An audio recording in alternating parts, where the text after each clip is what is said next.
আসসালামু আলাইকুম ওয়া রাহমাতুল্লাহ। প্রিয় শিক্ষার্থী সকলকে স্বাগতম জানাচ্ছি এলিট টিচিং পয়েন্টে।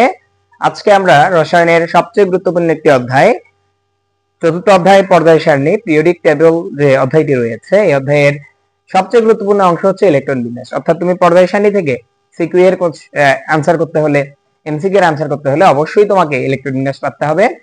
গত ক্লাসে আমরা হাইড্রোজেন থেকে জিঙ্ক মৌলের ইলেকট্রন বিন্যাসের প্রথম লেকচারটা আপলোড করেছিলাম এবং সেই লেকচারে আমি 18 পর্যন্ত মৌলের ইলেকট্রন বিন্যাস দেখিয়েছি।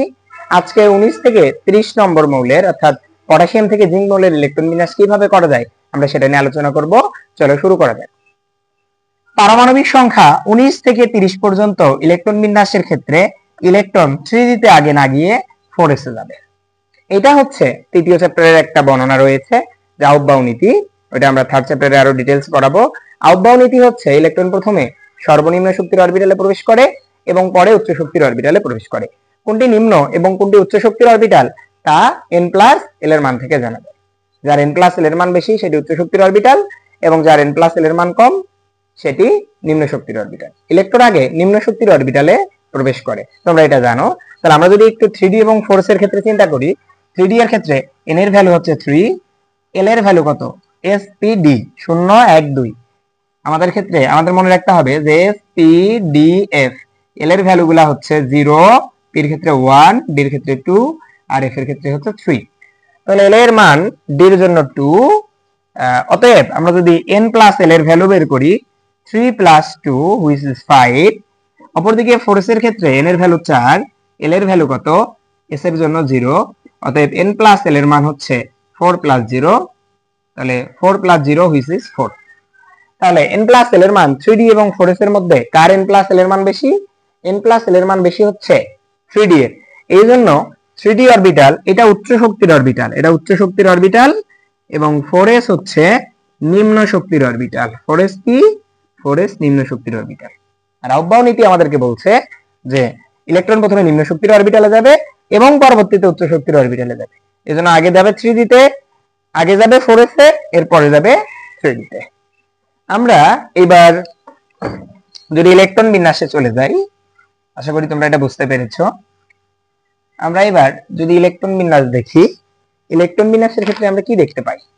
আমরা চিন্তা করলাম পটাশিয়াম 19, তাহলে পটাশিয়াম যেহেতু 19 পারমাণবিক সংখ্যা বিশিষ্ট, 1s2 2s2 2p6 3s2 3p6।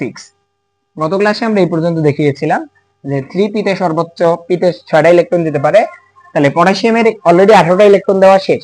এখন আমার সামনে রয়েছে 3d এবং 4s, সামনে কি আছে 3d এবং 4s। একটু আগে আমরা যে নিয়মটা দেখলাম যে ইলেকট্রন আগে 3d তে যাবে না, আগে 4s এ যাবে, কারণ 4s হচ্ছে নিম্ন শক্তির অরবিটাল। পরিবারে ছোট ছেলে মেয়ে নাতি নাতনি যেই থাক, ছোট যে থাকে তার আদরটা একটু বেশি হয়। সে যদি ভুলও করে তা আমরা কি করি যে না ওটাই ঠিক, ছোট মানুষ। তো এরকম ইলেকট্রন বিন্যাসের ক্ষেত্রে যেটা শক্তি কম ইলেকট্রন আগে সেইটাতে দিতে হয়। তাহলে 4s এর শক্তি কম, ইলেকট্রন আগে 4s এ যাবে। 19 এর মধ্যে অলরেডি আমরা 18টা ইলেকট্রন দিয়েছি, তাহলে আমাদের ইলেকট্রন বাকি আছে কয়টা? ইলেকট্রন বাকি আছে একটা। সেই একটা আমরা অবশ্যই 3d তে না দিয়ে 4s এ দিব। তাহলে 3d তে কি ইলেকট্রন থাকে না, এখানে 0। আমরা যদি ক্যালসিয়াম চিন্তা করি, ক্যালসিয়াম 20, তাহলে 1s2 2s2 2p6 3s2 3p6 3p6 পর্যন্ত 18, 2 4 6 10 12 18। এরপরে আসবে 3d 4s। আমরা জানি ইলেকট্রন 3d তে না 4s এ, কোনটাতে আগে যায়? 4s এ আগে যাবে। দুইটা ইলেকট্রন আছে 20 এর, যেহেতু 18টা দিয়েছি আর দুইটা বাকি আছে, দুইটা দেব 4s এ, বাকি দিতে যাবে 0। আবার আমরা যদি স্ক্যান্ডিয়াম চিন্তা করি 21 21, তাহলে 1s2 2s2 2p6 3s2 3p6 18 হলো। 3p এর পরেই আমরা 3d ও পাবো 4s ও পাবো। তাহলে 18 পর্যন্ত ইলেকট্রন বিন্যাস করার পরে 3d এবং 4s আসে। তবে ইলেকট্রন আগে 3d তে না দিয়ে 4s এ দিতে হয়। 4s এ দুইটা দাও, 4s এ দুইটা যাবে 20, বাকি একটা ইলেকট্রন 3d তে যাবে। আমরা যদি ম্যাঙ্গানিজ চিন্তা করি একই ভাবে 25 25, তাহলে 1s2 2s2 2p6 3s2 3p6 3d 4s 3p6 পর্যন্ত ইলেকট্রন 18টা। তাহলে আমরা যদি দুইটা ইলেকট্রন 4s এ দেই, কারণ 4s এ সর্বোচ্চ দুইটা ইলেকট্রন দেওয়া যায়, 20, আরো 5টা ইলেকট্রন, সেই 5টা আমরা d তে দেব। কেননা ডিতে সর্বোচ্চ 10টা পর্যন্ত ইলেকট্রন দেওয়া যায়। আমরা যদি আয়রন চিন্তা করি Fe26, তাহলে 1s2 2s2 2p6 3s2 3p6 3d 4s। 3p6 পর্যন্ত কত? 18।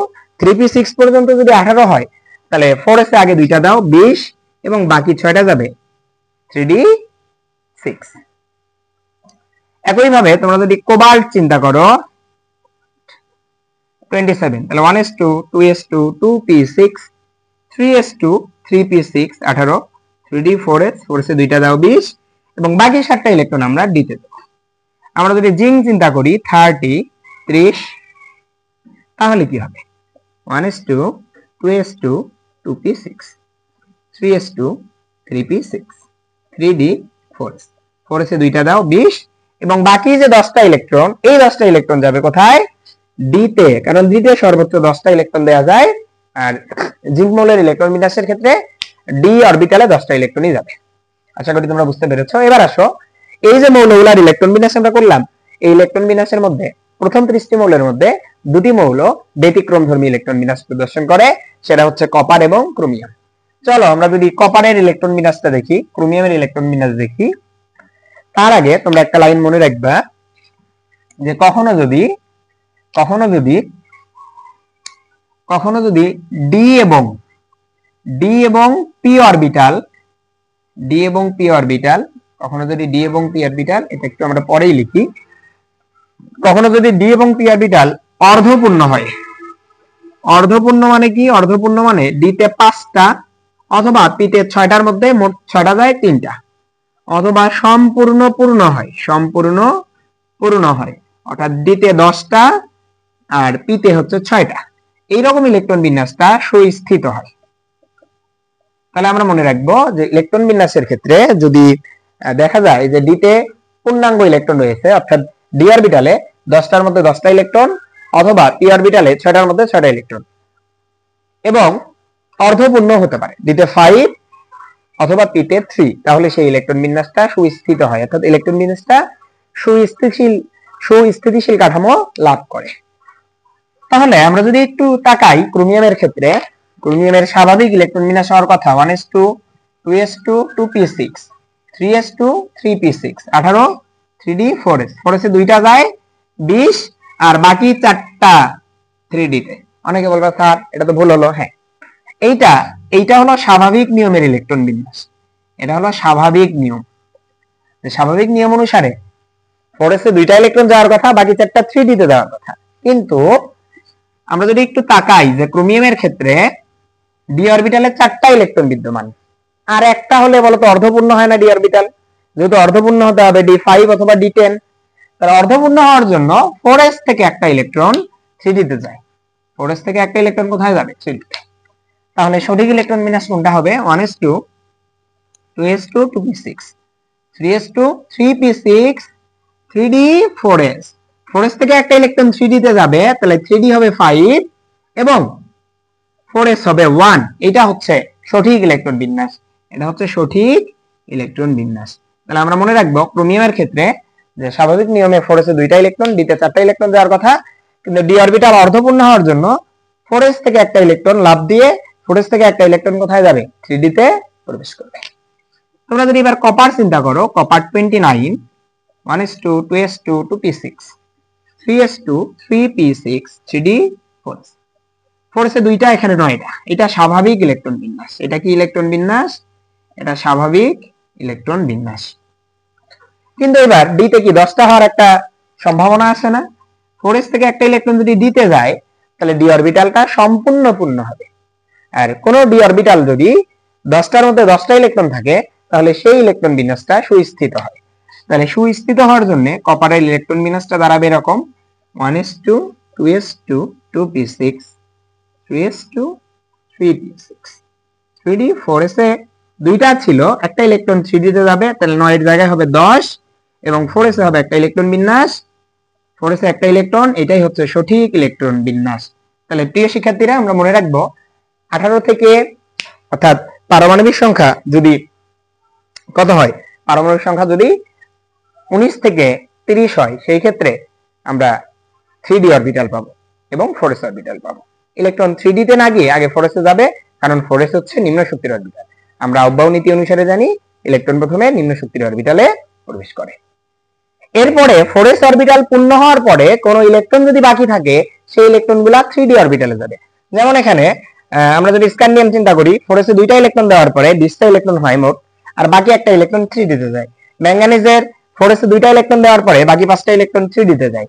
আবার আয়রনের 4s এ দুইটা ইলেকট্রন দেওয়ার পরে 20টা ইলেকট্রন হয়, বাকি 6টা ইলেকট্রন d তে যায়।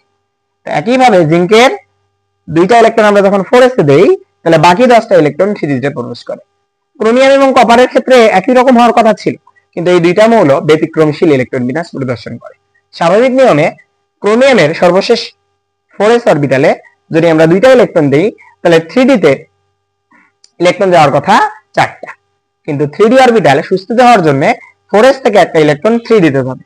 এই জন্য ক্রোমিয়ামের সঠিক ইলেকট্রন বিন্যাস হবে 3d5 4s1। একইভাবে কপারের d অরবিটাল সম্পূর্ণ পূর্ণ হওয়ার জন্য 4s থেকে একটা ইলেকট্রন 3d তে প্রবেশ করে, ফলে 3d তে 10টা ইলেকট্রন, 4s এ একটা ইলেকট্রন। এইভাবে কপার এবং ক্রোমিয়াম সুস্থিতিশীল কাঠামো, সুস্থিতিশীল ইলেকট্রন বিন্যাস অর্জন করে। প্রিয় শিক্ষার্থীরা, আশা করি তোমরা যদি ইলেকট্রন বিন্যাসের লেকচার 1 এবং লেকচার 2 সুন্দরভাবে মনোযোগ সহকারে দেখো, তাহলে প্রথম 30টি মৌলের যে কোনো মৌলের ইলেকট্রন বিন্যাস তোমরা সুন্দরভাবে করতে পারবা। তোমাদের সাথে দেখা হবে আগামী ক্লাসে।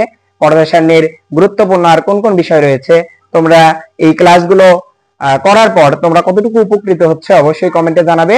Elite teaching point YouTube channel অবশ্যই সাবস্ক্রাইব করবে, এবং এলিট টিচিং পয়েন্ট যে ফেসবুক পেজ রয়েছে তোমরা এখানেও যুক্ত থাকবে।